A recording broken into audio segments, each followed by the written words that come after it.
everything changed, and it changed fast. Suddenly, your phone wouldn't stop ringing, notifications blowing up like grenades. Comments flooded the internet. You're about to get a RICO. And you sit there thinking, do people even understand what that really means? No, they don't. This isn't a game. This isn't a joke. This is serious, life-altering danger. When we released the first video covering this story, we thought we had the full picture. The nightclub, the confrontation, the shots fired, the NFL player involved. That was it. Simple. Done. We were dead wrong. Since that video went live, the story has exploded in ways no one anticipated. New revelations surfaced, police reports, forensic evidence, witness statements that mainstream news ignored. And if that wasn't enough, whispers started spreading through the streets about who Keion White is connected to and what that could mean for Lil Baby's future. Listen closely. This isn't just a rap beef gone too far. This is now a multi-layered crisis touching one of hip-hop's biggest names. Federal authorities are watching. The NFL's watching. And now the California Bloods are watching. You need to hear everything. Here's the setup, quick. February 9th, Super Bowl weekend. San Francisco is alive, electric, every street buzzing, every club packed, every major player in town. Keion White, defensive end for the 49ers, throws a private post-Super Bowl party, reserving the entire downstairs of Dia Lounge on Mission Street. His event, his space, his rules. Meanwhile, Lil Baby had just finished a show that same Sunday night. Afterward, he and his entourage land at Dia Lounge main floor. Public section, chaos, music, strippers, the works. At some point, someone from Lil Baby's crew decides they want in on the private downstairs party. That's when the night shattered. A confrontation ignites. Words escalate. A witness rushes upstairs to fetch a manager. And then, gunfire. 2 shots, 4 shots, depending on who you ask.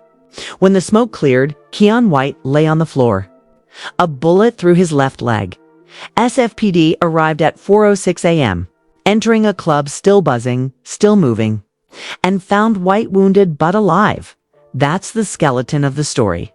But what the actual police report revealed, that's what detonated this into a completely different universe. This is where the puzzle pieces start connecting in ways the mainstream media totally ignored. The leaked report, which has now been circulated widely, exposes details that make you question everything about what went down in that private downstairs room. Here's the breakdown. Investigators processing the scene found 2 shell casings on the floor. Not 1, 2, and here's where your brain should stop. One was a 9mm, the other a .45 caliber. 2 different guns. That tells us one of 2 things. Either one person was juggling 2 firearms, rare, but possible, or multiple shooters were involved. Multiple shooters. In a private party, at 4 a.m. in a nightclub, and that's just the start. Investigators also recovered an abandoned cell phone left behind like a ticking time bomb. Whoever dropped it must have bolted in panic, leaving every text, every contact, every location, ping, every photo, every piece of digital evidence for SFPD to dissect. If that phone belongs to anyone tied to this, it's career-ending, life-altering, freedom-ending. Phones don't lie. Then there's Keion White. Police asked him directly who pulled the trigger. He didn't say a word. Not one. Bullet in the leg, surgery successful, still silence. That silence speaks louder than anything anyone could write. Now here's the part nobody in sports media dares touch. Keion White didn't just appear in the NFL out of nowhere. He grew up in the streets. And the word's spreading fast since this shooting. White has deep ties to the California Bloods. That carries heavy weight. Not LA, not any generic gang. This is Bay Area blood culture. Fiercely organized, deeply rooted, with an ironclad code. One rule above all. You don't touch one of theirs and walk away. Ever. And here's the kicker. White didn't talk to police. Think about that. A man with the NFL. Lawyers, resources galore, chooses silence. That's a signal he's letting his people handle it. And outside California, few understand Bay Area Bloods, remember? They never forget. Public spectacle or not, fame or not, cameras or witnesses violations demand retribution. Silence isn't absence. Silence is action, and the storm that's been brewing since this story broke. It's not playing out in courtrooms. Let me make this crystal clear, because most people don't grasp how many directions Lil Baby is under fire right now. This isn't a single problem. It's 3 simultaneous crises converging like lightning. Crisis number 1, the feds. Let me be explicit. Lil Baby hasn't been charged. He's legally free. But the federal scrutiny that's been shadowing him for years, it didn't vanish just because he rebranded from 4PF to Glass Window. An incident like this cross-state a shooting tied to his name. Shell casings, abandoned phone, hands investigators a brand new thread to pull. And make no mistake, federal agents are patient, terrifyingly patient. Crisis number 2. The NFL, one of the 49's own, got shot during Super Bowl weekend. In their home market. The league isn't ignoring this. Internal investigations, security audits, high-level discussions, they're all happening. The NFL protects its product, its image, its players. Incidents like this, they're explosive. How the 49's front office reacts in the coming months will reveal everything about the league's priorities and tolerance. Crisis number 3. The one that should haunt Lil Baby most is the streets. California streets. People connected to Keion White who operate beyond law, beyond rules. Atlanta fame doesn't carry here. Being Lil Baby in San Francisco, that means you just violated a powerful person's territory, put a bullet in their leg, and disrupted a system they enforce. Grammy streams don't impress them. Here's the real ignition point: the entourage. Lil Baby didn't book Dial Lounge. He didn't crash Keion White's private party. His crew decided proximity to a big name meant unlimited access. They pushed into a space where they weren't invited. They treated celebrity as a master key. And that mindset, that's what landed a man in surgery. Yes, Lil Baby has been trying to clean his slate. The 4PF rebrand, stepping back from certain associates. Calculated moves, self-awareness. But here's the brutal truth. You can't just swap a few faces and think the culture has changed. The problem is systemic. A crew operating like a single weaponized unit. Until that shifts, every step he takes carries the weight of everyone around him.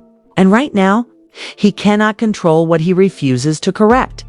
If you've been paying attention to the way federal prosecutors have targeted Atlanta rap over the past few years, what's happening now should trigger every alarm bell.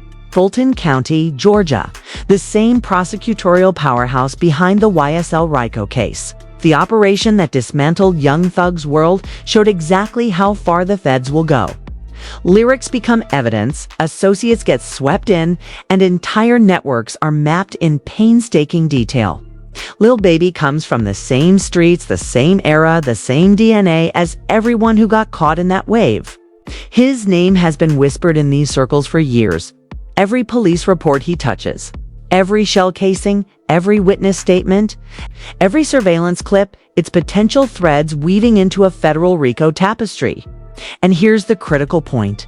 These cases aren't sudden. They're meticulously built over years, collecting patterns, associations, and incidents. Then, one day, the indictment drops.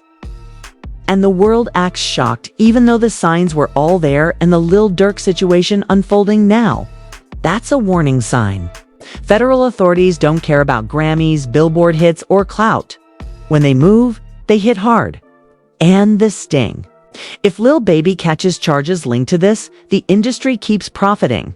Labels protect catalogs, contracts, shield profits. The machine continues, often at the expense of the very artist it claims to support. They won't tell him the full danger. I will dot back to Keion White. He was shot at his own private party, went through surgery, and refused to identify his shooter. From an outsider's perspective, maybe caution. Maybe lawyers advised silence. But the streets see it differently. That silence is a declaration. The legal system isn't handling this. His people are. And the California Bloods connected to White didn't wait a second.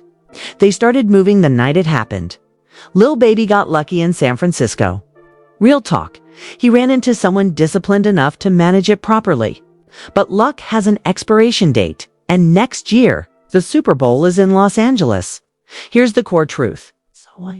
What's unfolding isn't just about Lil Baby. It's the peril of existing between two worlds. A Grammy-winning generational talent with every resource imaginable, yet still navigating the streets in a space where one wrong move can undo everything. But as long as the entourage moves like the streets and Lil Baby moves like a superstar, nights like February 9th are inevitable. Nights where the gap between who he's trying to be and how his people operate ignites. Collisions he cannot control and cannot walk away from unscathed. Three fronts converge, the feds methodically building their case, the NFL watching every move, and the California Bloods who treat violations as personal offenses. Never solved in courtrooms. Any one of these fronts alone could derail a career. All three. That's catastrophic. Immediate, serious action is required. Not a label rebrand. Not a few quiet Instagram unfollows. No timetable exists for Keion White's return. Investigations continue. No suspects named. But the silence does not mean inactivity. It means action is happening somewhere else, out of public view, in shadows where consequences are real and fast. If I were Lil Baby, this isn't about cutting a few people from my crew. It's about asking what I'm truly willing to lose, because right now, the answer could be decided for me before I get the chance. So I ask you, does this escalate or get resolved quietly? What's the next move? Drop your thoughts. And if you haven't watched the first video, do it. Everything hits different with that context. Stay sharp. Don't just watch, dive in. Hit subscribe and join the conversation, because this story isn't over and every detail matters. Drop your thoughts in the comments, share your theories, and stay tuned. We break it all down. No cap, no fluff. Every angle exposed. Stay sharp out there. Stay sharp out there.